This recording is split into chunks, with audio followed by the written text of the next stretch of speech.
मैं परिचय तो पहले हमारे श्रीनाथ महाराज ने सबका दे दिया है। मैं सब संतों के चरणों में प्रणाम करता हूँ और ये यहाँ पर सनातन एकता मंच के बैनर के तले मातृशक्ति भाई बहन जितने बैठे हैं इन सबको प्रणाम करता हुआ मैं एक ही बात कहूँगा कि ये हिंदुओं का साहस है, आज की बात नहीं है। प्रभु राम जब लंका पर चढ़ाई करने गए थे और जब समुद्र से स्थान मांगना चाहते थे, रास्ता मांगना चाहते थे, तो श्री राम ने इंतजार किया था और कहा था अगर ये नहीं मानता है तो मैं वही काम करूंगा जो लक्ष्मण को भा रहा है। लक्ष्मण ने कहा भैया ये दूत ये राक्षस हमारे विनय से मानने वाले नहीं है, हमें इनको दंड देना चाहिए। प्रभु राम ने कहा पहले विनय करना चाहिए। हमारा हिंदू समाज पहले विनय करता है और विनय के बाद में वही काम करता है जो प्रभु राम ने 4 दिन बीत गए। इसके बाद में प्रभु राम ने क्या किया, बाण साधा और जैसे ही बाण मारा महाराज वही देवता वही समुद्र महाराज विनती करके चरणों में गिर पड़ा। अभी हम सब लोग केवल विनय के लिए यहाँ पर आए हुए हैं। रोज प्रकट तो करना ही करना है लेकिन विनय से प्रकट करना है और हमारे सनातन होने का ये हमें कर्तव्य बनता है कि पहले विनय करना चाहिए। लेकिन जब हमारा पानी सिर से ऊपर पहुंच जाएगा तो विनय करने की आवश्यकता नहीं है, हमें शस्त्र भी उठाना है। एक हाथ में माला भी होना चाहिए लेकिन दूसरे हाथ में भाला भी होना चाहिए। ये नितांत सत्य है। आज इतने हिंदू बैठे हुए हैं, मैं सबसे पूछना चाहता हूँ आप हाथ उठाकर बताइएगा किस किस के घर में शस्त्र रखा हुआ है। अरे हमारे घर में अगर चूहा बढ़ जाए, बिल्ली बढ़ जाए तो लाठी ढूंढा करते हैं, बंदर बढ़ जाए तो लाठी ढूंढा करते हैं। हम हिंदू वो है, हम शस्त्र नहीं रखना चाहते। क्यों नहीं रखना चाहते? हम सनातन को मानते हैं। लेकिन याद रखना समय पर जब हमारे शरीर में कोई खुशी हो जाया करती है तो हमें फिर उसको चीरा भी लगाना पड़ता है। हमारा वही बांग्लादेश, हमारा पड़ोसी देश जिसको हमने महाराज रोटी खा करके पाला था, सहायता करी थी, आज वही बांग्लादेश हमारे आग दिखा रहा है। अब समय बैठने का नहीं है, अब समय सोने का नहीं है, अब समय केवल हिंदू जागृत रहने का है। जागेंगे तभी हम बचेंगे। और आज ये पानीपत की धरती वो धरती है यहाँ से आज से कुछ टाइम पहले माननीय प्रधानमंत्री ने एक नारा दिया था बेटी बचाओ बेटी पढ़ाओ, दूसरा नारा दिया है सती बीमन का और आज तीसरा नारा दे रहा है हिंदू समाज सनातनी समाज दे रहा नारा कि हम बचेंगे नहीं, हम बचेंगे नहीं, एक रहेंगे और उस बांग्लादेश को वो जवाब देंगे जिस जवाब की प्रतीक्षा कर रहा है।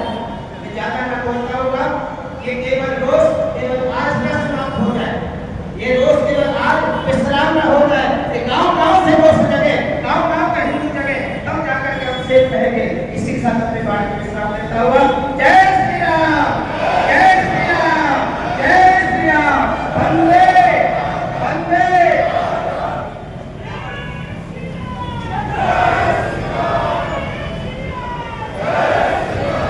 हमारे बीच में लंबे वर्षों से श्रीमान जगन्नाथ लाठी जी आए हैं, उसका करते हैं। अब मैं आचार्य पंडित जी से आग्रह करूंगा कि हम शब्दों में और रखेंगे। आचार्य नाथमणि पांडे जी।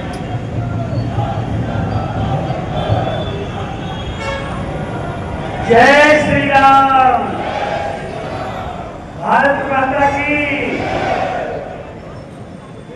एक नारा सब लोग लगाइए क्योंकि भगवान शिव संहार के देवता है। हर हर महादेव।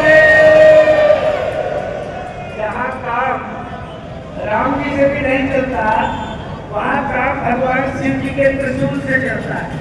इसलिए जोर से बोलिए हर हर महादेव। पूज्य स्वामी जी के चरणों में प्रणाम धन्यवाद, सभी संतों के चरणों में प्रणाम। यहाँ सारे महापुरुष विराजित हैं और इनको देख करके तो जाने क्या क्या हमें लगाया। बस सिर्फ 2-3 मिनट हमारी बात सुनिए। एक रावण नाम का दैत्य था और रावण के रहते समय बाली भी था, परशुराम भगवान भी थे और सहस्त्रार्जुन भी था। लेकिन रावण की समस्या का समाधान नहीं हो पा रहा था, वो राम जी ने किया। हमारे महाभारत में भी अर्जुन जैसे धनुर्धर, भीम जैसे गदाधारी, महाराज जी अर्जुन क्लीन हो गया। क्लीन माने नपुंसक, कहता था मैं युद्ध नहीं करूंगा, न योग शिल्पी गोविंद, मैं युद्ध नहीं करूंगा। क्यों? बोले ये मेरे भाई हैं। मधुसूदन, हे मधुसूदन ये भाई हैं, इनकी हत्या करना ठीक नहीं। तब भगवान ने गीता में क्या कहा था? उस श्लोक को याद करो। हतो वाप्याश्चर्यं चित्वा वा भोक्षसे महीन् तस्मात् उत्तिष्ठ कौन्तेय युद्धाय कृतनिश्चय। अभी पूज्य राधे राधे महाराज जी ने बड़ी अच्छी बात कही। विनम्रता दुष्टों के सामने नहीं होती है। लखनलाल जी ने पहले कहा था कि आप 3 दिन तक प्रार्थना करोगे, इतना समय किसके पास है? लेकिन राम जी ने कहा था ऐसा करो धर्म मत दिया, थोड़ा धैर्य धारण करो, ऐसा ही होगा। आज वो समय आ गया है। हमारे देश में जब आतंक विरोध सीमा पर था तो एक महापुरुष याद आता है मुझको। एक महापुरुष समर्थ गुरु रामदास जी ने वीर माता जीजाबाई के गर्भ में से छत्रपति शिवाजी को पैदा करा करके हिंदू राष्ट्र की स्थापना छत्रपति शिवाजी महाराज जी से करवाई। आज आप सब लोग एक हो रहे हो। अब वो समय दूर नहीं, लेकिन खड़े हो जाइए। जैसे जामवंत जी ने हनुमान जी का बल जगा करके हनुमान जी को राम काज के लिए भेजा, उसी प्रकार से ये साधु संत महापुरुष लोग आपके मन को याद करा के कहते हैं अब विलंब में कहीं कारण कीजिए। अब विलंब ना करिए, बहुत हो गया। राम जी ने भी बहुत लोगों को भेजा संधि के लिए, 10 लोगों को भेजा और 10 लोगों ने राम जी को समझाया वाल्मीकि रामायण में। लेकिन अंत में वही हुआ राम जी ने रावण के साथ किया, वही हम